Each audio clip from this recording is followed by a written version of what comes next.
Ladies and gentlemen, our program will now begin. Please welcome the CEO of the Churchill Club, Karen Tucker. Thank you. Good morning. Good morning, everybody. Welcome to this program called the Internet of Things Reality Check and What's Next. In the last few years, there have been plenty of predictions, IoT-related, billions of devices getting connected, trillions of dollars in value. This panel this morning will discuss new benefits they believe are possible in the near term, such as how and where IoT could advance consumer experiences, industrial operations, introduce new business models, create new revenue streams, that sort of thing.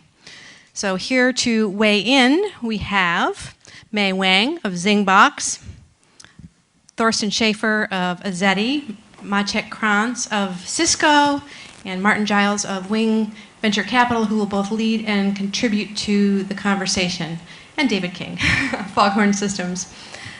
We chose our topic based on a New York Times best-selling important new book by Maciej Kranz entitled Building the Internet of Things, Implement New Business Models, Disrupt Competitors, Transform Your Industry.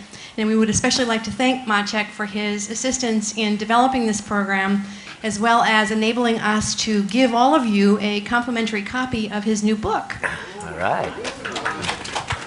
And this is available for you as you leave the event. If you promise to read it.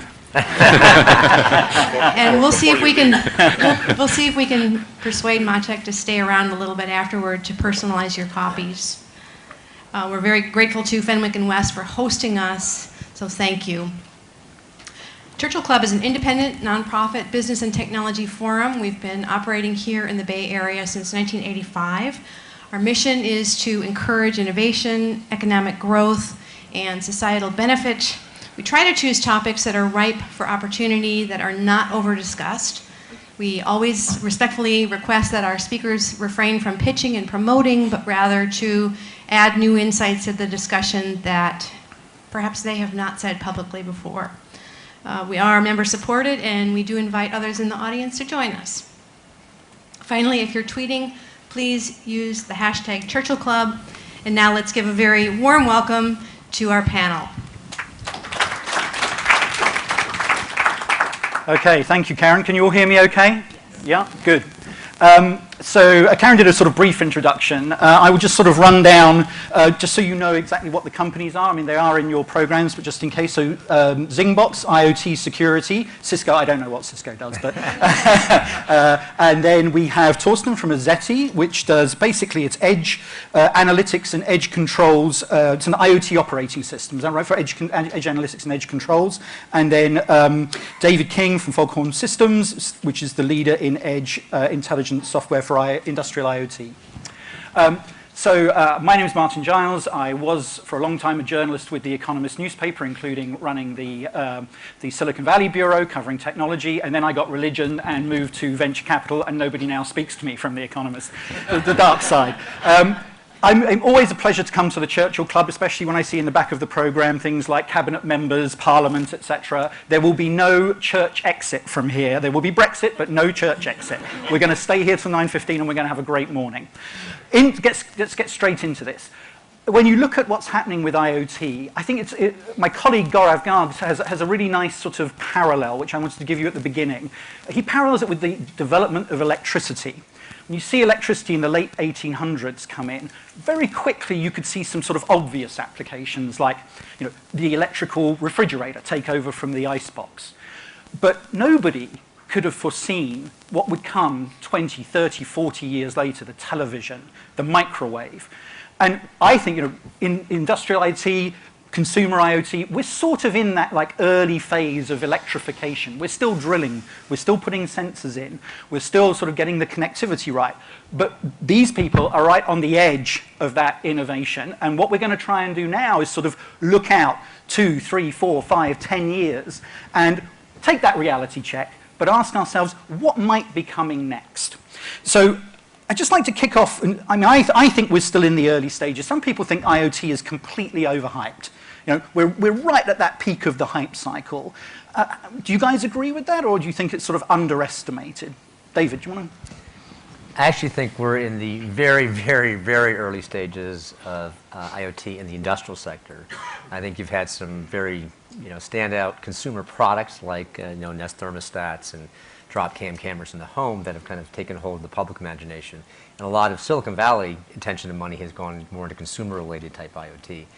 I think it's hyped today, but because IoT now has this kind of grand sweeping vision, literally everything in technology is now some form of IoT, right? When you talk about connecting every device, it means it's the whole stack, right? Right. So, to that extent, there's a lot of hype, but I think we're going to go through multiple waves of hype before this all plays out. Anybody else want to? Yeah, my sense is that I think we are in exactly the right spot. So yes, we've gone through a couple of years of hype.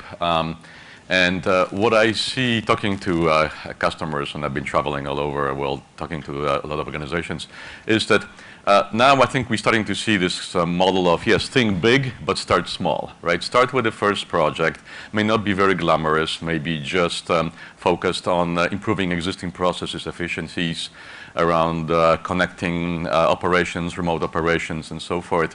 But people are getting started. And because I think for me, IoT, as David said, is it's probably not much about technology. It's about sort of a digital transformation, and you're changing how you operate, how the industries work, what are the skill sets and talents. So it's a journey, and I think we are sort of in the first two stages of the journey. I couldn't agree more to Maciej. I think the worst thing for technology is to be on the hype cycle on the top. I spoke to Gartner and said, I cancel my contract if you don't put IoT off the hype cycle. Because I mean, it's obvious. Every hype cycle delays technology by 2 years of adoption, because everybody on a CeBIT fair, on a CES in Vegas puts the logo on it, IoT, IoT, IoT. So consumers get, in phase of IoT 24/7. Sometimes the same company comes with 3 different teams and 3 different platforms of IoT. Everybody talks about big picture, and that's the wrong way. As you say, you need to renovate the whole thing, cloud infrastructure. You need all sensors all over the place. You need this and this. Customers get confused and delay decisions for 2 years until clarification of the market, instead of starting small and then get big. So any hype cycle topic delays business, real business, by 2 years. That's my opinion. May, what about? I think IoT was at the peak of that curve about a couple of years ago. I think probably because Thorsten's thread now is definitely not there. And of course it's impossible for anything to stay there forever. But so if we're talking about, when we say hype, we're talking about media attention, talking about how much people are talking about it, I think we're definitely over there, which I agree, it's a really, really good thing, because I think lots of real effort, lots of real practice actually started after this whole hype thing. But I think in terms of implementation, adoption, we're just so, I agree with David, we're just so at the beginning. Because when you go to the real world, you talk to your customers, and also just look around ourselves. Other than the cell phone, laptop, iPad, how many things around you what kind of percentage of objects around you are connected online? Very few percentage. And when we go to talk to enterprise customers, when we talk about IoT's different layers, connectivity, cloud, application, most of things are not there. Even connectivity, lots of things are not there yet. So I think there are still lots of opportunities and lots of things to be done. Can I maybe add one more comment? Because I think it's important to understand that IoT is not one market, right? It's a collection of different markets. And you need to be looking at what is the industry, which geography you're looking at, and what are the use cases. And I think that the maturity actually varies quite dramatically depending on whether you're looking at discrete manufacturing versus oil and gas versus healthcare versus retail versus here or in India, for example, right? So we need to be sort of taking that approach as well. So that's a challenge. It's a very broad church, and we can cover a lot of different areas. But I thought an interesting sort of way to get right into the nub of this is what we want to do is where's the puck going? It's our Wayne Gretzky moment, right? So I'm going to be a generous fellow. We just raised a $250 million fund. I'm going to give, without talking to my partners, $5 million to each of you. And perfect. You can be investors for the morning, actually maybe for 10 years. We're going to look out, right? Venture capital sort of time frame and returns. you can't invest that 5 million in your own area, right? And you can't do it in IoT security. You can't do it in everything that Cisco does, which is quite constraining. You can't. So it's got to be somewhere else. Where would you put that 5 million and why? May, where would you put your 5 million? Well, I think the whole network infrastructure is going to continue to improve thanks to Cisco. I see where the most opportunity is for IoT moving forward. It's basically, as everybody knows, it's a marriage of IT and OT, operational technology. And we are making lots of effort from the IT side. But I actually see the biggest opportunity is we get more operational people involved, whether it is in healthcare, whether it is in manufacturing, because that's where the most business, how do we digitize their business? And we cannot do that alone by having IT people only. So I would look into a startup that really knows have the domain knowledge, knows about the specific areas problem, not just like I have a hammer here, I have this cool algorithm, I'm a technologist, I have plenty of cool algorithms, but we need to find the application. And very probably like things like machine learning, you can find lots of applications, but as a startup, you need to find that one particular area or one particular pain point. But which one would you, sorry to push you on this, but you're my partner now, I've just given you 5 million. So where are you going to put that? Which sector would you put it in? I actually see lots of opportunities in multiple sectors. But you've got to choose one. If I have to choose one, I definitely do healthcare. Healthcare. Okay, and so basically operationalizing IoT in healthcare. Perfect, Maciej. So I will split the money in half. Cheating. Cheating. Give half back to me. No, okay. So what would you do? I'll keep one of those. But so because you work in a security company, that's probably why you haven't mentioned security. But I would go after security. It's a number one concern, opportunity. And probably immediate opportunity for vendors. So focusing on integration with the legacy systems, but also new use cases like vehicle to vehicle and so forth. And the second part, I would focus on vertical apps because, as I mentioned earlier, I think it's you really need to be hyper local with what industry you're going after, what geography, what a use case is, and I would probably look at vertical apps either in industrial or in agriculture. So again, sort of pushing you. I mean, where in IoT security and where in apps? You're going to put your 2.5 million. So if you look at IoT security, I would probably look at new use cases like vehicle to vehicle. Vehicle to vehicle. Yep. Really interesting. Okay, and then in apps, you would go one app. One app. I think there's a lot of players in industrial, so I will probably go after agriculture. Got it. Okay. So May, you now have a new competitor. Be worried. Thorsten? We're growing the market. Yeah, you're growing the market. Absolutely. So I would invest in FogHorn, to be honest. No, I like it. No, really, it's a great thing. No, but before you throw your coffee at me, I spelled the two words. It's called artificial intelligence, and don't like you heard this a million times. And I think don't go for the base thing. I think we have the base things now. There's some artificial intelligence frameworks available. Yeah. That's done. Go for the next phase of artificial intelligence. These artificial intelligence means use the current platforms and make applications out of this. And one specific case I like the most is called the universal sensors. Historically, this was called video cameras, thermal, motion detection, stuff like this. Historically, video cameras can not only detect now motion or something like this, they can detect 3 people in front of an ATM behaving miscellaneously and not making a transaction. Boom, they try to steal money or whatever, blow up the ATM, as we know, Maciej. Mm-hmm. So this is the other word. But the unique device I really like is microphone. Microphone combined with artificial intelligence on an edge device, and this could be a phone. So drive your car. You drive a Chevy Tahoe or whatever. I don't know if this is like car.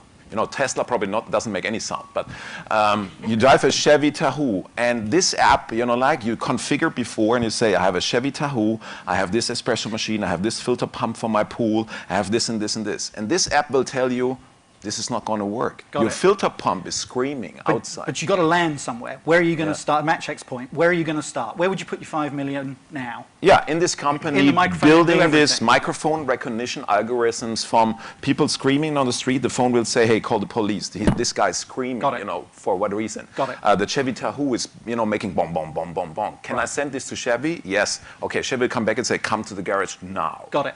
So, David, Thorsten's listening to you whatever you do, which is my worry. Where would you put your 5 million? Well, I return the compliment. I think both FogHorn and Azeti are in this wave. Oh, that's too not. No, that's too not. No, enough cugging now. Yeah, we've done. You want me to sit in the middle? Yeah, can you sit in the middle of the two? We're in this wave of platforms for the edge now, where Yeah. all the attention over the last, say, 5-10 years have been platforms in the cloud, Yeah. right? Concepts like digital twin, which GE pioneered and all that. Now the focus has shifted to the edge, which I think is very, very important. But I think platforms, I wouldn't say they're dead, but this is playing out already, right? And I would also say, to be honest, with Maciej's point on security, IoT security has not been solved in any way, shape, or form. But I've seen literally 100 companies in the last 3 months that are focused on it. So I'm not sure I'd put any Finally. money. Yeah, no, a lot of different approaches, a lot of cool things.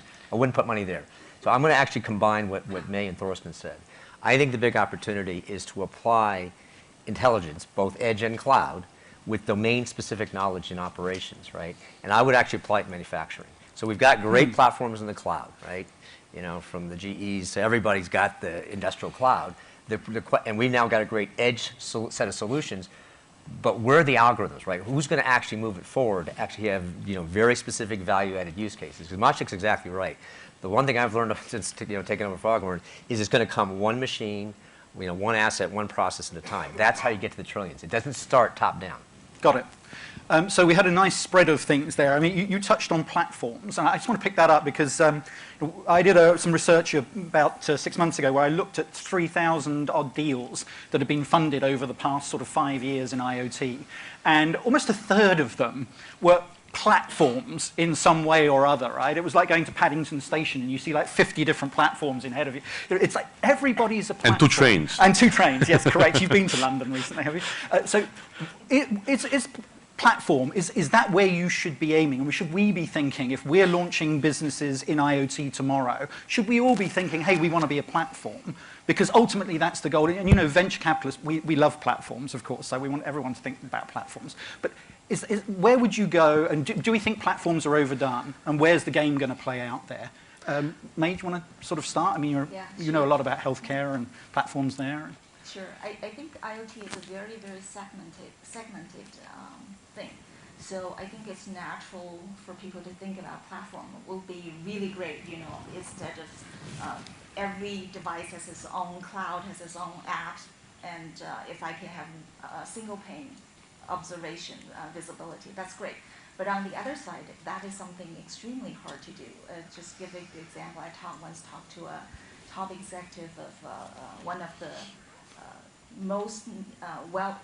one of the biggest consumer electronic manufacturers, and they rolled out, you know, as lots of companies do, big companies do, they rolled out their platform.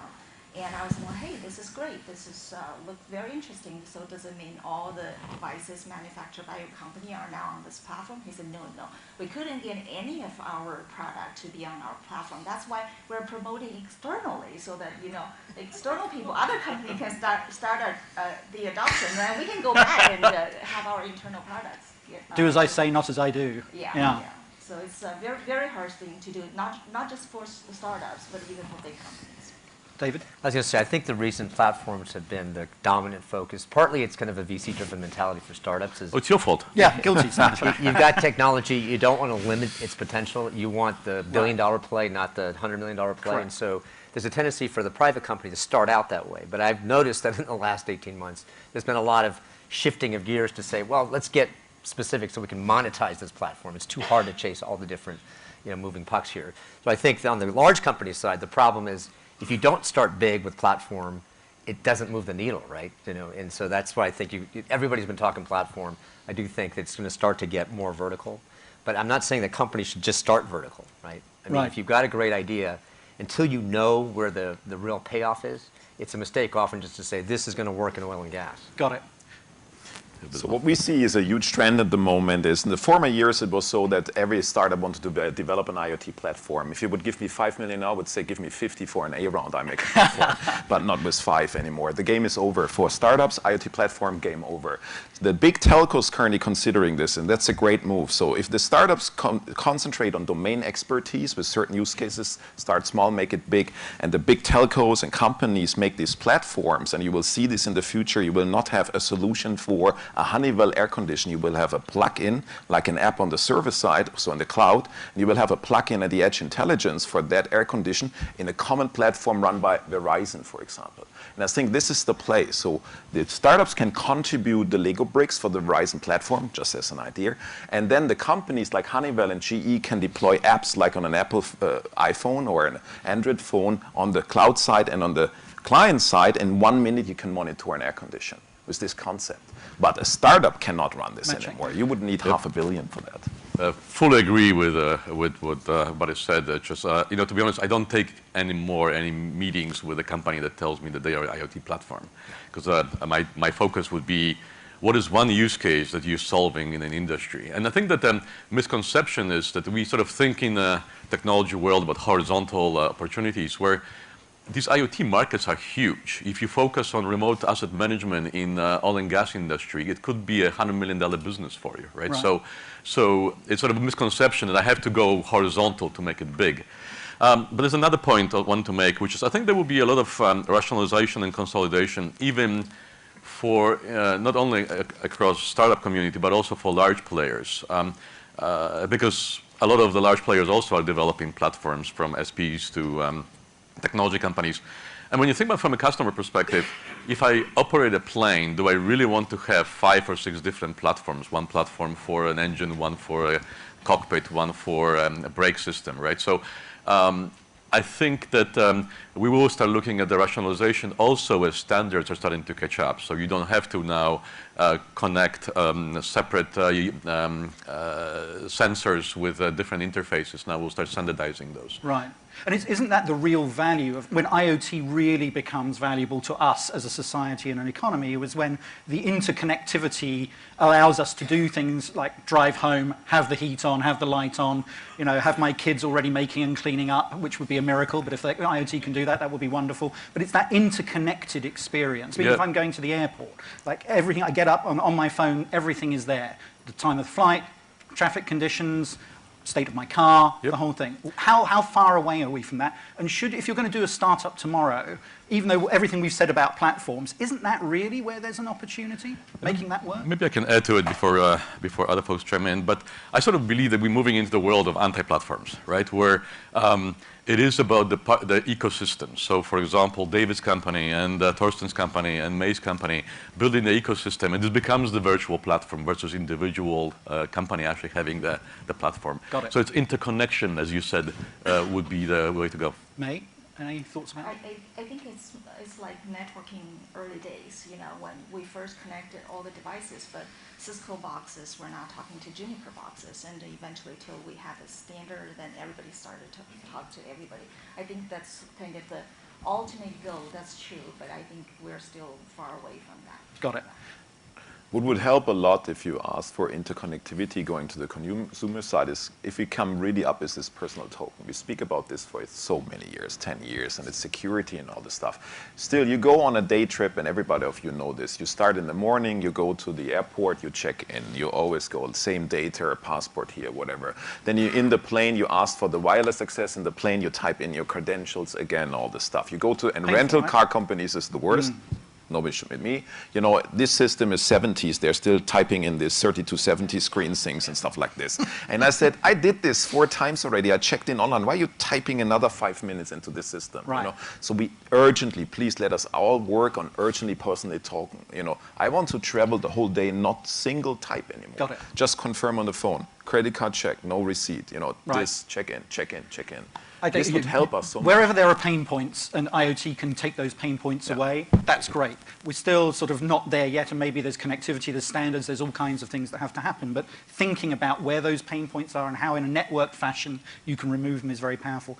We want, in the sort of brief that Churchill gave us, it was to think about sort of revenue streams and business models, as well as sort of where is the opportunity. Let's just explore that a little bit. I mean, I've seen, for example, in drones, there's been this sort of massive pivot away from making the drones to adding services to drones. So now I'm not like I'm 3D robotics. I sucked up back $100 million plus venture capital to try and take on the Chinese. Can't win. But now what I'm going to do is provide drones with services for surveying and prospecting. So it's a subscription-based model. You pay me by the month. I provide you the drone and the service. That sort of hardware service model is an interesting one. How many other kinds of models are out there? And are there sort of new innovative revenue models that we should be thinking of, David? Yeah, so SaaS subscription models, they're the norm today. They're like platforms that are proliferated. Everybody's a SaaS company, right? There's a few hardware companies left, but almost everybody's doing software and SaaS. Actually, I think where it's going is, we're fortunate to have GE as a lead investor. They are phenomenally successful at new kind of business models. And the business model is they call gain share, right? Which is the concept of, the old profit share model. But sometimes it's not profit share, it's loss minimization or efficiency improvement. So they say, let's benchmark this wind turbine and say, over the last 30 days, you've produced this much power output. Now, with our end-to-end solution, which takes all the elements of the stack to deliver, I'm going to give you at least 5 to 10% improvement. And if I get more than that, I get half the profits. Got it. That kind of model, I think, is where this is all going to go. So gain share, any other kinds of models? Yeah, what I've seen is a big move towards the service-oriented business model, which is sort of extension what David was talking about, right? Now that you have everything connected, you can actually just buy capacity of the plant, and you're better off doing that from the bottom line perspective than just building the plant and operating the plant. Got it. And May? To answer your question, where I see the money is, I think there are two areas in IoT. One is data, and because of IoT, all of a sudden we can get so much data real time that almost impossible before. And now the problem is most people, whether in manufacturing, healthcare, whatever, have no idea how to collect this data, how to analyze the data, how to manage the data, how to secure the data. So I think there's a huge opportunity there because that's something didn't exist before. And the second is the usability, because before at Cisco, we generate technology, we generate products to IT people. But nowadays, most of our technology consumers are not IT people. They're doctors, nurses, they're operational people. How do you use your product? How do you make the product easy to use, easy to manage for non-technical people? I think those two great. I mean, the data one is really powerful because one of the things IoT is going to do when sensors are everywhere, we're going to have big data is going to look tiny. And I think when we look ahead, we try to look for what we call data-first companies. And they're companies that sort of not only take the sort of direct exhaust stream from their own output, but they combine it with other data sources, either from other algorithms that they have or from third parties, and they can come up with value-added insights. And security is a great area. I'm sure sort of networking systems and operations is another one. So we'll see huge advances in those areas. Thorsten, you want to say? Yeah, and I always like this example. Probably BMW has globally 150,000 places where they get compressed air. Somewhere in the fabrics for different kind of tools. And there's this vendor from Germany, typically Black Forest kind of market leader. Nobody heard the name ever, despite the industry. And they're shipping like 10,000s of compressor. And one day BMW says, I'm not going to buy compressors anymore. I buy compressed air at 150,000 dispensation points. And this is the description. So the RFP is a one-pager. Says these are the locations around the world, 72 degrees Fahrenheit, whatever, humidity like this, pressure like this. Deliver. And I don't care how this works. Right. In that moment, if this company doesn't have an IoT strategy and a monitoring by usage, they're gone. They're out of business. Yep. Even they have been the long-year supplier because there will be a competitor saying, I can charge by air, not by compressors. Got it. Because I have IoT. Maybe add to it also, going on a sort of it's all about the data topic. David, your company, right? We are seeing a huge shift in the architecture from sort of take all the data to the cloud and do batch processing and analyze it into much more of a real-time or near real-time data in motion, right? Which is, I think, what all of you do, right? And that sort of requires a shift to a different architectures. We actually call it fog computing. It was actually yesterday announced, Open Fog Consortium announced the new reference architecture. But this is actually really important, right? Sort of evolution of the cloud to now more of a distributed cloud architectures. Got it. And I mean, we haven't sort of talked about more of the consumer side, really, but let's just focus one area I think we're all concerned about is vehicles. Okay, so we're going towards a world of driverless vehicles. Flying vehicles? Flying vehicles, yeah, I'm surprised Elon hasn't actually got there yet, but I'm sure he will. It's like, where in the transportation vehicle space do you see opportunities in the next 2, 3, 5 years? I mean, if you're doing a start meet, for a long while, it was really hard to do anything in that area because there were sort of 4 or 5 very large companies that dominated. I'm excluding the Germans. I'm just talking about the American market. But now, talk the German market too, or the global market. Now it's really interesting. You see companies like Cruise, companies like Otto come along. So you can build really significant, potentially, companies in those areas. Where else in transportation might there be opportunities going forward? Start, David? Sure. So one of the sectors that we're focused on, in addition to kind of manufacturing energy, is transportation. And I think it's going to take different time for different markets, but I think you've got clear opportunities today in rail. You've got great opportunities in fleet, both trucks, vans, and buses, where you can basically mine the telemetry data and add, services. Verizon just bought 2 big fleet companies. So fleet, fleet motor vehicles and rails where it starts. I think cars and planes are the holy grail. Cars more from a business point of view and planes from a technology point of view, but they're going to be delayed for a couple of reasons, right? I mean, you already have OnStar is 10 years old, right, 15 years old. There's already telemetry data going up from the car. People are investing massively. Cruise with 19 employees selling for $1 billion. Right. That's a big outcome. So with tens of millions of vehicles being sold a year, that's where everybody's chasing. But the use case is a very difficult one from a technology perspective, right? To get to true real time there, you're talking about picoseconds, right? Right. Where in other IoT sectors, operating at the millisecond or the second level actually is plenty fast. Planes, the issue is just regulation. Right? Anything that touches the safety of a plane will just take years. So you're saying why these things are difficult. Where's the opportunity? Where's the next 2, 3, 5 years? What would you do if you think, okay, I give all that, I take all that. Where are there opportunities to make more money? I think it's right now the rail operators and the fleet. So you'd stay with rail and okay. Absolutely. Thorsten, go first. Yeah, I see the bus companies as well, as you say. I always like the example of the school bus. Really parents like to see the school bus is coming in 5 minutes, getting alert, send your kid out now. You see the kid onboarding, whatever recognition mechanism they have on the bus. They have regulated wireless LAN so they can do dirty things on the bus, stuff like this. And now what we see is cameras watching at the bus driver with artificial intelligence, and they can see if he texts with the right hand, texts with the left hand, making the cosmetics. I can't do this anymore. But stuff like this, or phoning right or left. Yeah. And this is all in one application. And how many million school buses you have around the world? And parents would love to have this. I love your sort of monitoring microphones. I think it's Thorsten NSA that we have on stage here. It's really interesting. But it's very, that's a real concrete pain point, if we can address that. Yeah, let me build on both of the previous points. We're starting to see much more comprehensive systems of managing the entire transportation system in a dynamic way, right? So that you can actually, when you start, for example, in San Francisco, you're taking a BART, and you're taking a bus, and you're taking, let's say, Lyft or Uber. So managing all of those dynamically, I think definitely cities like Singapore and others are working towards that. But it is about business model, right? And the challenge that service providers have is that they've been chasing this concept, can I find another iPhone like ARPU? And with transportation, I think what we're seeing is, yes, most of the new cars are not getting connected, but it is not just one big use case and profit pool that will give you $80 ARPU. It's probably 10 or 12 different services, from aftermarket sales to service to insurance and other things that combined may actually get there. Got it.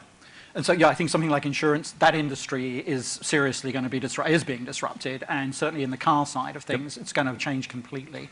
May, what about you? Definitely security. Yeah. We actually got approached by server vendors about car security, because if you're driving on highway, your engine is stopped by hackers, it can be life-threatening. It's not an area we're focusing on right now, but I think there are lots of opportunities. But how far out is that? As you say, it's like, we don't quite know how quickly that's going to come. Do you think that's like, are you going to make big money out of that in 2 years, in 5 years, in 10? When's that really going to be an opportunity? That depends on how fast the connected car is deployed. Got it. So a lot of. And you just gave me money to start a company, so. I did. I absolutely did. I just want to know where you're going to land, because if you land on the car, it's an interesting area, but a tough one. We talked a little bit about sort of intersections of technology. So Thorsten was talking about microphones and sort of applications that can be attached to those.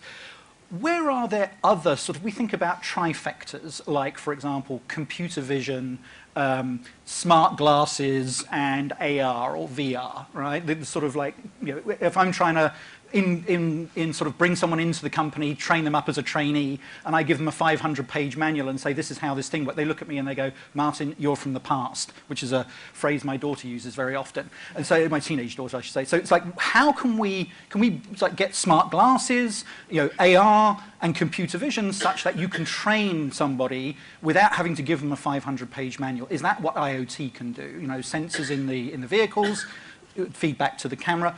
That's like one kind of trifecta. And we think about this in venture all the time. Where are the opportunities of these intersecting technologies? Can I ask you, where do you see some other ones, David? So what we describe that as what I call greenfield data, right? So if you've got a new technology like AR, VR, or you have LiDAR and radar in a car, right? You've got cameras now literally in every place you can't even imagine where cameras are, and microphones, right? 5 years ago, it's vibration, right? I mean, you used to have, temperature, pressure, humidity type sensors, and then you went to vibration, motion type sensors. Now you've actually got much more advanced, now a lot more data processing to be done, right? But the reality is that presents a great opportunity because you can't just retrofit those greenfield sensors into the brownfield OT environment and use the old system, right? So it's a great entree for all of the companies doing IoT. Having said that, we've also found that just mining the brownfield data better is actually powerful because you have lots of countries, I'll give you Japan as an example, where you have an older workforce, right? Much older workforce. They've been manufacturing in kind of old style OT systems for decades. These people are moving on. And people don't have the tribal knowledge anymore about how those machines actually are supposed to work. Right? So lots of things you do to automate and improve those old brownfield processes too. Right. But greenfield is clearly where everybody's focused on today. Thorsten, go first. Sure. I actually think machine learning is just a perfect tool for IoT because when we define IoT, those are the devices are purposely built just for a fixed set of functionalities. For example, X-ray machine only supposed to take picture, upload the picture. We don't use X-ray machine to surf the web, to do Pokemon Go, whatever, at least not yet. Their behavior is relatively simple, so that's very easy for machine learning to learn about its behavior and to do whatever is needed to be done there and to scale it out. So actually the challenge part for IoT is the scalability. How do you scale up something to billions of devices, all different kinds of devices? And that's also where machine learning actually does better than human being compared to manual configuration. But combined with other, there's specific things you would combine that with right now, where you think there's an opportunity? So it's machine learning and? I think actually, coming back to the data point, I think machine learning is very, very good at training the machine learning model to learn about all these IoT devices' personalities, their behavior, their data, and then build on top of that. There are lots of things you can do. Got it. Maybe give you a couple of examples, because I think what we're hearing is that IoT is really a foundation, right? A foundation for VR, for ML implementations, and so forth. If you think about preventive maintenance, right? It's all about ML, right? And so looking at the data and then making sure that you can anticipate the failures. If you think about the VR experience, right? There are actually companies that are doing these industrial goggles now because it actually is useful for a control engineer on the oil rig to have both hands available, right? And they see the data. Right. So these are the kind of examples where we are actually seeing the intersections. Right. If you look out, I mean, I think one area that I was trying to think a lot about is sort of security in the round. And we have drones. We have these sensors going in everywhere. We have the machine learning. We have, and yet in my home, for example, I have a Nest camera. It just picks up everything that moves and doesn't tell me exactly what it is, doesn't understand, so I get like 1,000 alerts. I would love that to be more smart. I think you're going to see, I came across a company the other day, it makes sensors that go in in building bricks, in blocks. And so you could think you could have drone, you could have a very big wall somewhere. I don't know where that might be, but there's going to be some big opportunities.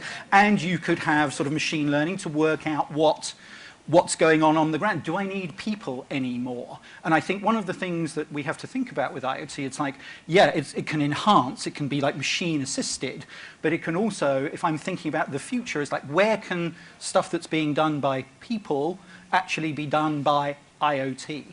And so security is one particular area where there tends to be quite a lot of people. Are there other areas like that? Thorsten. Yeah, that's the most interesting discussion if you go for human resource reduction by IoT. And what I really saw in the last couple of months was the most interesting discussion that they first reduced lawyers. Lawyers? Yeah, lawyers. So I was like, what has How many IoT lawyers to do with lawyers? Hands up. You know? Oh, we're in Fenwick West. Oh, that's okay then. Oh, tears. Yeah. Okay. But I mean, sorry guys. Combining artificial intelligence with specific other technologies and going to databases of 247,000 reference cases in the US legal system, and I don't know it because I'm coming from Germany, you know, gives, you know, like powerful artificial intelligence systems to answer you. There's this nice example of this guy who made this parking ticket solution where he reduced 172,000 parking tickets. He defended by templates. You just type in, I parked there at this time, da-da. He gives you a template, you send it to the police, and he defended 172,000 parking tickets by artificial intelligence. And then the report was about, hey, this is reducing lawyers a lot. And I'm like, lawyers? Come on, I thought about, you know, low-educated, you know, construction side workers. Yeah. But it will go to every level. So up to the white collar. Everywhere.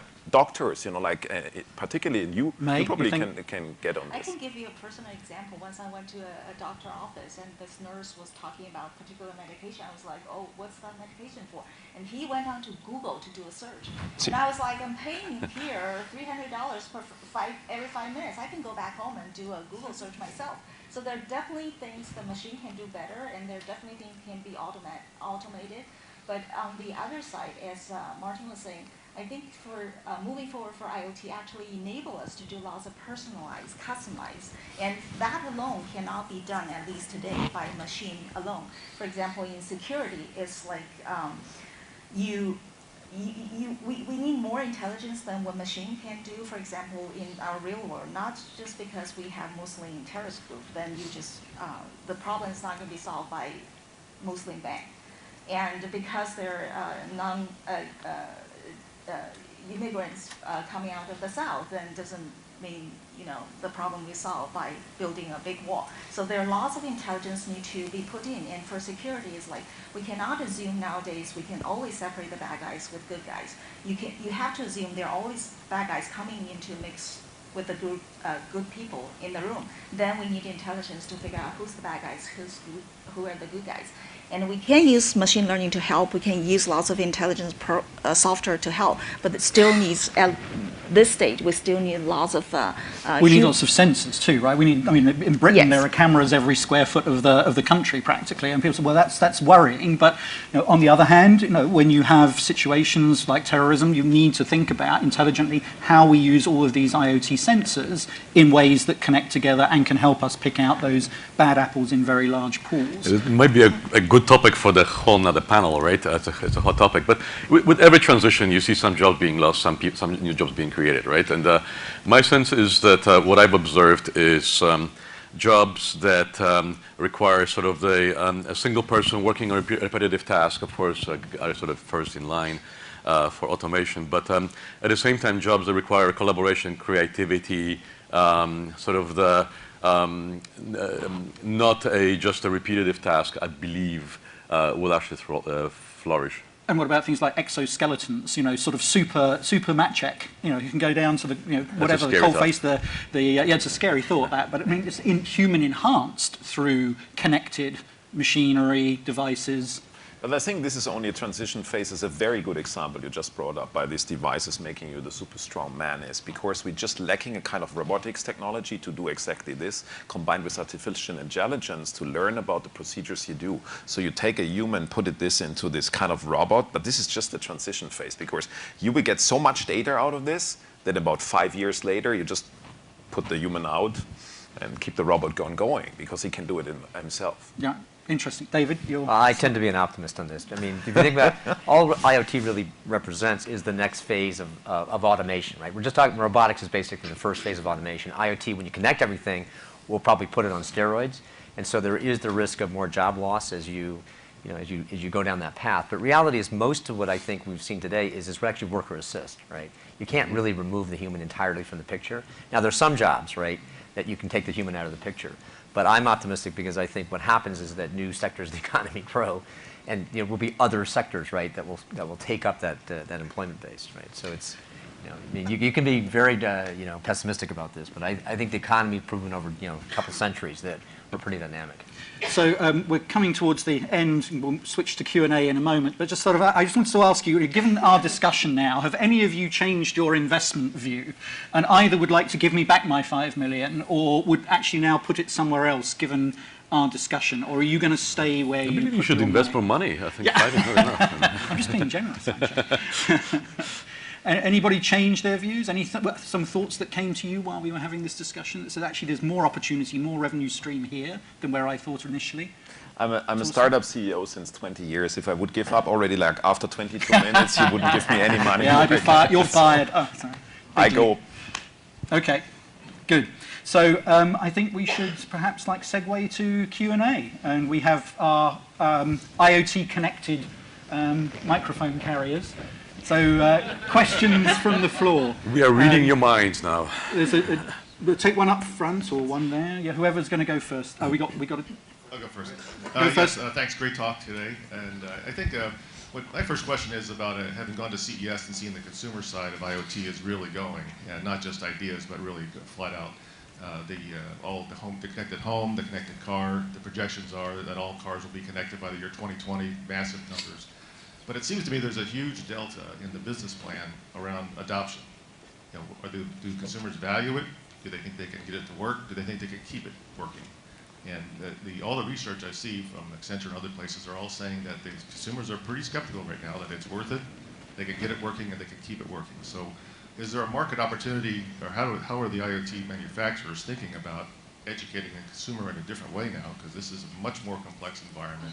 In fact, I use the term the technology stack is now consumer-facing. You think about that complexity, how are you going to cross that chasm, and not just about how the product works? I think the most challenging point in consumer as well as industry is complexity. And I always compare this with PBX to IP telephony like 15 years ago, where everybody asks you, why do we need IP telephony? I have a working phone kind of thing. Would you recommend a parent today to replace his baby phone from a traditional broadcasting technology to a wireless LAN, so wired, wireless technology, and then you come home and the baby is blue-faced and screaming because it lost the connectivity to the cloud? I mean, wow. These are the concerns the customers have. So we all here and in the industry, we have to take care 100% connectivity, 100% security. You don't want to have people breaking into your baby phone and recording everything what happens in your home. They're going to skiing in Lake Tahoe tomorrow. That's a good time to get into the house and get rip out everything. And it's just done by the baby phone. I have a camera at home which is already advanced. It's called Smart Frog or something like this. You rent it by the months, 5 months. You put it somewhere and it's connected to your wireless LAN. It goes an alarm to your iPhone. It was 2 minutes installation. That's nice. And you don't invest. It's OPEX. It's not CAPEX. That's also nice. Every week the camera disconnects to the wireless. I call my son because it's too much for me, can you connect this again, stuff like this. Okay. So I think this is the... Anybody else? Yeah, maybe, because I actually think this is one of the biggest misconceptions about IoT, right? Every time I talk about IoT, the first question is, oh, this is great connected fridge or connected toaster, right? It's a nice feature, but I think in general, my sense is connected home is still a solution looking for a problem.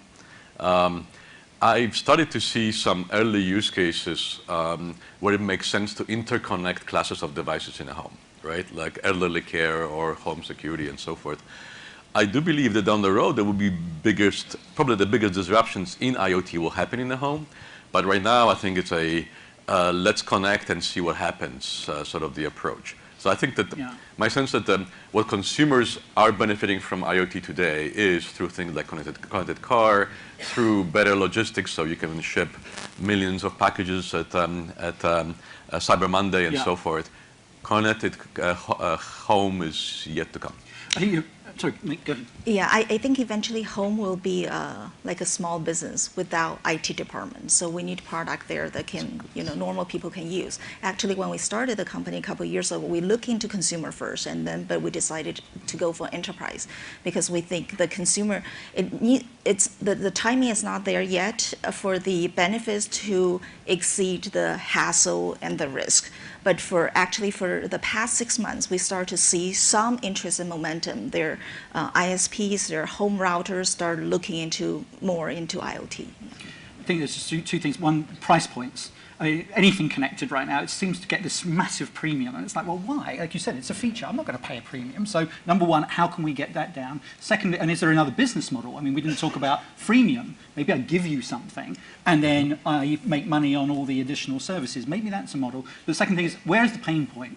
I have a dryer in my home. It's blocked. I didn't work that out until about 5 weeks in, and the house is filling with fumes.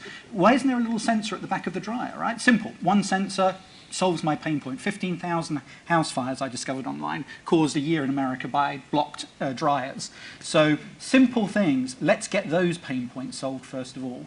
There was lots of other questions. Let's get some. This gentleman here with the microphone. Thank you. My focus is creating new markets. And so I want to take the ideas from both of you and think about something for a second. Is there a business in being between a non-medical edge connector and the EHR, the health record?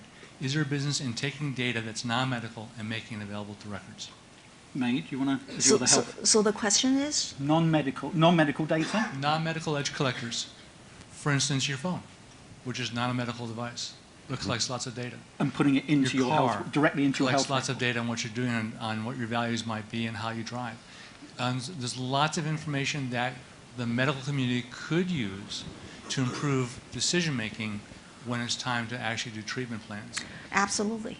Absolutely. But I see the mentality in healthcare, correct me if I'm wrong, but I see the mentality in healthcare is the highest priority is not I cure you, I make you feel better. The highest priority is I'm not sued, or if one day I'm sued, I can win. I understand your comment. Sorry.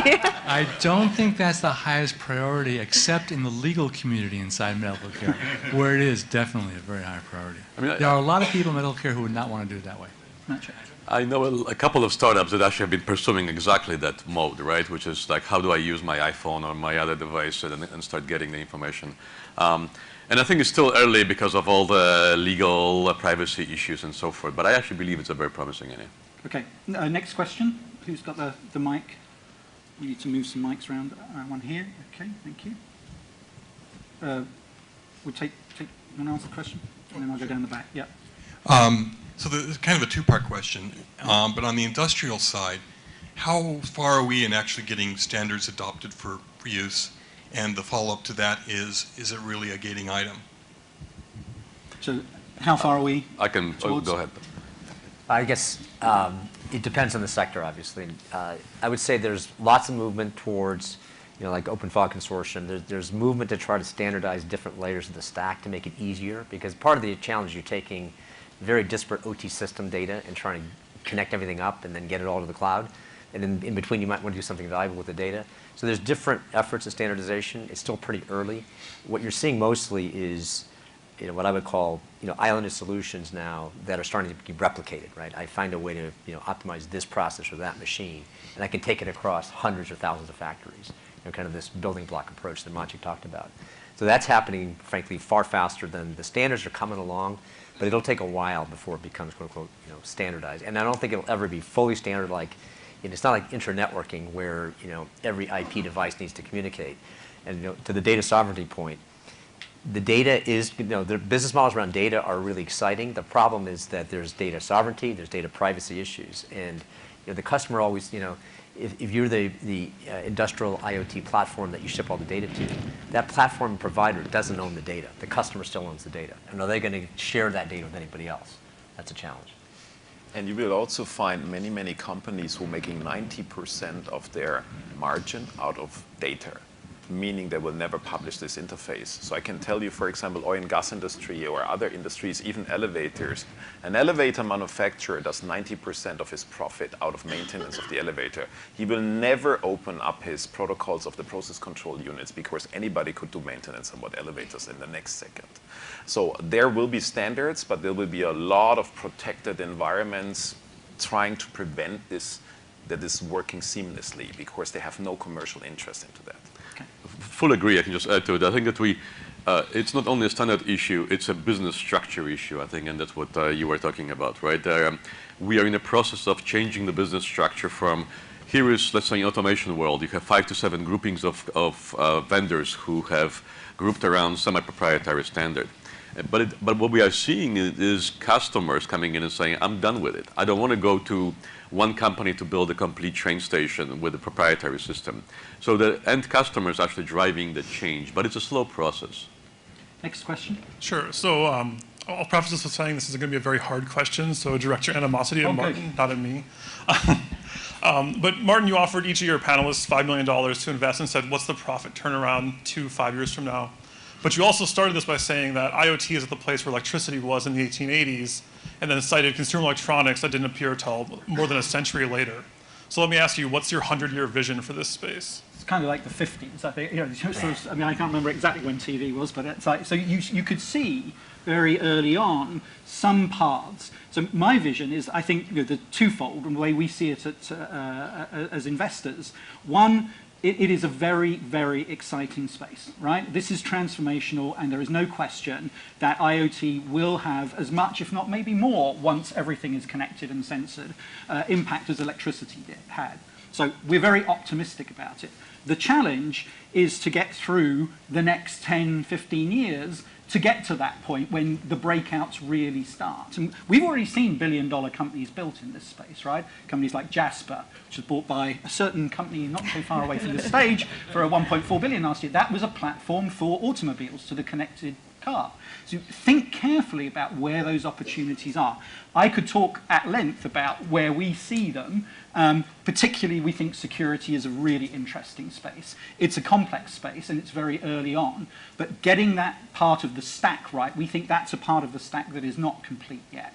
And there are a lot of opportunities there. So May's company is a really interesting one, and there'll be many more. I think a second area is in terms of where you see this interconnectivity between different technologies. I gave you the example of computer vision with AR, with smart glasses. That's one area where you could see, once that emerges and evolves, there's some really interesting opportunities down that path. So it's thinking about the intersection between those. But somebody, I think, on the panel said to me earlier on, it's like, IoT is the longest desert. You've got to think like Lawrence of Arabia, right? You're going to go into this place, and you've got to have stacked up on the back of your truck or your camels, enough water, enough supplies, and you're going to land somewhere and make that enough to get you through the desert. Because out the other side, there's going to be a massive and very, very profitable oasis. Okay? That's my view. Now, and I think you're absolutely right on the security side, because what I always recognize in my life is security sells best. You know, like, because this is the biggest threat for everybody, like CEOs. I mean, a CEO might not understand why this data is relevant or this machine or how or what, but he understands that he has to have the highest security. My first company was in online banking. But the feature they bought is we had the best security solution in the world. It was a $13 billion IPO because of the security, not of the online banking. Security sells best. You don't want to switch down 15,000 cell towers in a country by IoT, you know, like, and then take months to recover them or something like this. You have to have the best security in IoT on the market. And I also worry if we don't get it right as an industry and as innovators, we're going to end up with legislation that's going to actually lock it down for us in ways that are very damaging to innovation. In America in particular, one can see sort of potential litigation. Europe has issues as well. So this is going to be, if we don't solve this problem, we're going to have a societal issue that could hold back innovation broadly in IoT. So we think that's a very important space. Next question. Who's got the mic? Someone, oh, here. Okay, please go ahead. Thanks again for the very thoughtful comments today. On this topic of regulation in particular, I thought one thing that has driven the automotive innovation over the last few years has been the previous administration's tendency to be pretty hard on environmental aspects of the automobile. We're seeing a little bit of that being rolled back a bit by the new one. Do you see, I mean, then there's been a little bit of a tendency in many automobile manufacturers now scaling back on the sort of move towards all the wonderful things we're seeing with autonomous driving, especially because there's a huge impact on the fuel efficiency there. Do you see that having a long-term impact, or do you think this is more of a short-term blip that's going to soon be off the radar very quickly? Who wants to take that first? I can start, and I will stay away from politics. My sense is that there are very powerful business cases in the environmental space, right? If you look at, for example, windmills and the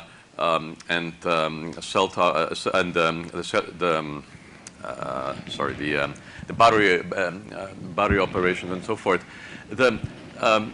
If you look at scale, the electricity created by renewables actually is getting to a point where it actually is getting cheaper than coming from coal and so forth, right? So IoT is enabling a lot of these things, right? If you think about a wind farm, it's basically a big IoT machine and the system. If you think about implementations in environmental area, for example, in terms of pollution and monitoring and dealing with pollution, dealing with water conservation and so forth. So I believe the industry is actually growing very rapidly, regardless of politics in the US. Okay. I think this will be driven by, like if you look to China, for example, like the pollution in some of the cities can't get any higher anymore. Just people die. I mean, like not thousands, millions in the future will die. So they have to reduce the pollution, and you cannot just stop the individual traffic. So you have to come up with, really, it starts with pool. I mean, Uber is an IoT application, more or less, if you see this. The car is the phones are the sensors and stuff like this. So pool cars, more optimization of transportation, the bus stops individually instead frequently, and all the stuffs. The cars have to reduce the pollution and stuff like this. It's the only way to rescue this large 25 million plus resident cities. Is the only way is IoT.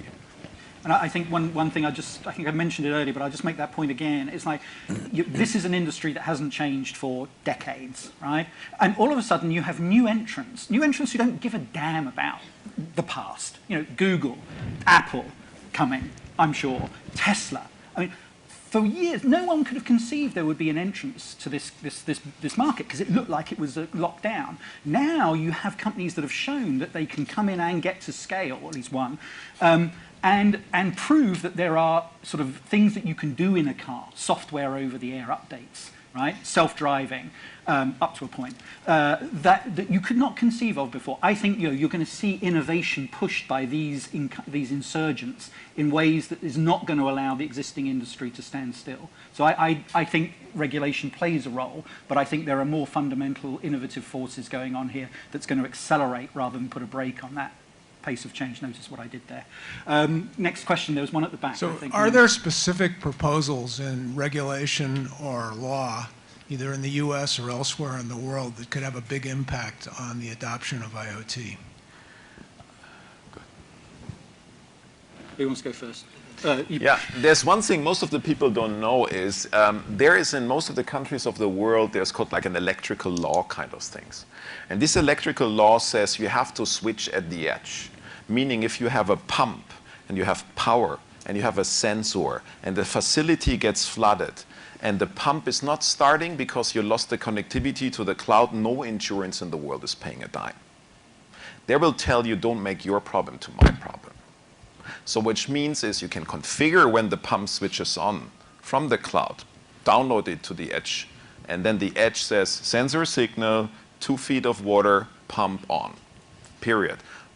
Water goes down, pump off, otherwise the pump overturns in heat and dies. So these are the typical regulation you find, and most of the people don't know. They think they can switch things on and off from the cloud, and there's no impact on the legal side or on the insurance side. There is a lot of impacts on that. Got it. David, you want to? I think there's two types of laws and regulations that are at play here.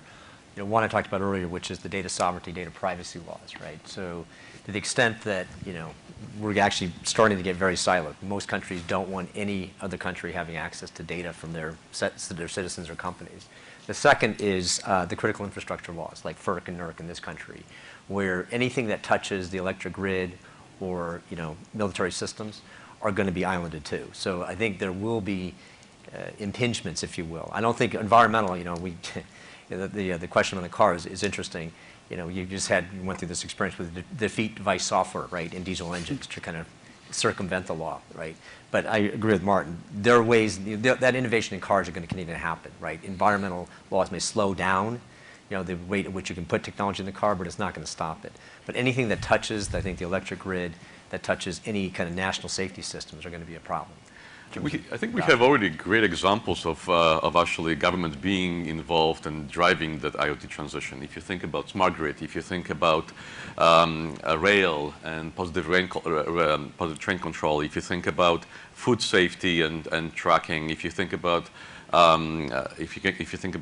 medicines and so forth, these kind of regulations in the US, as an example, drove the adoption of IoT. You have Industry 4.0, you have China 2025, and all these things that are more of a government advocating. And also, to be honest, governments are also collectively the biggest market and biggest buyers. So whatever they buy, whatever standards they adopt, the rest of the industry will be adopting as well. So they have a big role to play. Yeah, go ahead. Actually, last year, FDA came out a new guidance on how to tighten the security for medical devices, because they do see lots of issues with the connected medical devices. And after that, we do see hospitals are spending more money and more budget looking for solutions to tighten the medical device security. Yes, so regulation can be very good for security, right, May? So you hope there's a lot more coming, right? I'm sure there are going to be more coming. Okay. Two more questions, I think, probably time. One, who's got the microphone? This gentleman here, sorry. Excuse me. I want to follow up on a point that you had made about platforms and the plethora of platforms that are out there. And I want to tie it to the $5 million that you gave to each of the startups. So now, can you tell me a little bit about your thought process? You can't do it all yourself. You've narrowed down your use case. So platform selection, what do? What are you going to spend your money on? What's important to you from a startup perspective that you're looking for from either a platform or something that will get you onto the on-ramp for IoT? You can't do it all yourself. Who wants to take that? Thorsten? Yeah. I think you have a nice collection today of open source product. That's the first starting point if you look from the technology stack of view is. So look at the most common protocols, interchange for consortiums. So what are the standards, communication protocols your platform should support? Then look for the open source software which makes all this available, this ecosystem. Scalability, if you want to scale, if it's industrial IoT, you want to look for scalability in these platforms. And then you can properly, very good, concentrate on your business case. But that's what we see typically in these platform games is you can't develop everything from scratch. Like artificial intelligence, as mentioned in the beginning, you find nice platforms already today. Don't invent, again, artificial intelligence libraries. I mean, this is, you can spend $100 million just on the libraries before you start your business. So get these components, stick together, use the most common standards, whatever, RESTful APIs, MQTT, all this stuff. And then plug it together and get your business stake on top of it. I would build on that. I think it's I would turn this question more into not about the platform, but about a customer solution, right? Usually you will have a handful of players that you need to partner with. So build a partner ecosystem around not technology, but the solution to the customer. It will be a combination of vertical players and horizontal players. What do you bring to the table? But focus on the customer problem, build the ecosystem around it, and that's how I would get started.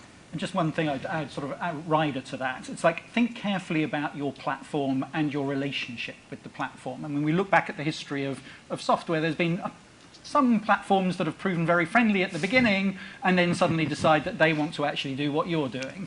So, that kind of dynamic, that ecosystem dynamic, is it defensible over the long term? Is this, I'm a flea on the back of the elephant? Is the elephant going to whack me with its trunk one day? Or actually, can I build a lot more sort of fleas and a lot more elephants out of this, right? Just think very carefully. That's a very bad analogy. I apologize for that. But anyway, one last question. Yeah, there was a lot of discussion about security and the importance of security in the IoT overall solution. But security is important, but it's also an overhead. So how can you comment on, from a business case perspective, how do we make security work? Because it's not one security in one part, it's security in the overall solution. There are so many components, it's chains that are brought together. How do we make security work from a business case perspective? I'm talking about if we take a plane ride today, we pay $10 for each leg of the journey, right, for security, but it's an overhead. How do we make that work so it doesn't overwhelm? Let's start with May. I don't want to sort of, you'll miss security, but I think as you are in that field, how do you make this not an overhead, and how do you make it pay? Well, I think, of course, the reason we're in business security, because we do believe it's important enough, eventually people will pay. And I think for IoT, one very important point is for security, in addition to IT security, is to provide security with the minimum amount of disruption. Because that's the last thing you want to do, with the minimum amount of disruption to the operation and with the minimum amount of overhead, the hassle. So they want to treat it as a black box. I want you to give me the guarantee, the insurance that you can protect my assets, my connected devices. For that, I'm willing to pay. Right now, we don't see from our customer paying is a problem. The only thing is, don't interrupt my operation, and don't give me more work. I have to hire another 10 IT people and talent. I have to train them. Don't ask me for any of that. But if you can provide what we need, can protect our connected devices, we're willing to pay. David, sorry. I was just going to say, in addition to business process overhead, which is huge disruption, it's also latency, right? So just in the computer world, everybody knows, the more layers you put on, right, the less value potentially in the application, because you've basically taken away anything that's real time. So it's both. I very much like compare this with online banking, because I come from that space. You know, like you started with looking at your account balance, then you looked at your transactions history, then you started to make online money transfer and stuff like this. And you needed the same evolution of security you need in IoT. Starting reading a sensor was the first thing. Then you recognize there's this min of the middle attack, which means the infection doesn't come on the transportation, on the legacy system host, it comes on your PC, which could be the IoT gateway or whatever, the in-between sensor. And the next thing comes up, once you do wired transactions, you need a token, some sign of security token. So before you switch on a machine from somewhere in the world, you should have a token which enables you to switch this on in the most secure way. But convenience is the most important factor, because if people cannot use this, so banking came up with long transaction lists, and then you had transaction number generators, you had cards, security cards. The most convenient solution made the market. Right. Maybe I can add. My sense is that if you look at security as an overlay, I think it will be in trouble. We really need to incorporate it into every business process, right? What we've been encouraging customers is go to CISO, go to your chief security officer, expand their scope from just the IT world to the entire world, right? Don't reinvent the wheel. We've done it in so many different places, in financial industry, in other industries, highly secure, highly available systems. So. And we all know what the Verizon report said, 70% of cyber incidents come from known vulnerabilities, things that we know exist and we know how to fix them. So let's start there, right? Yeah.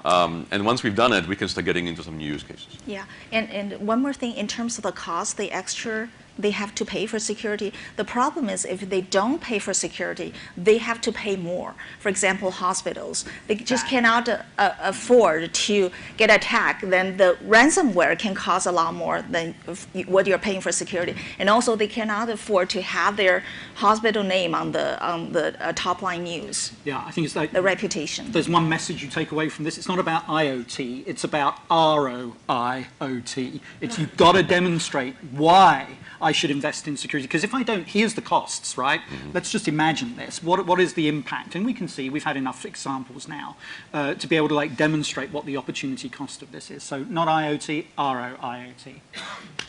I think we're done. All right. I'd like to thank our speakers very much for sharing your perspectives so candidly, including Martin and Martin for leading this discussion so masterfully. Thank you so much. Thank you. They make me look good. And as a very small token of our appreciation, we have for you, of course, the speaker T-shirt. That's why we came here. If you need another size, let us know. Don't forget, a copy of Maciej's book awaits you outside this room. You've been a wonderful audience. A recording of this program will be available on our YouTube channel within a day or two. We hope you find that to be a useful resource, and we will see you next time. Good day.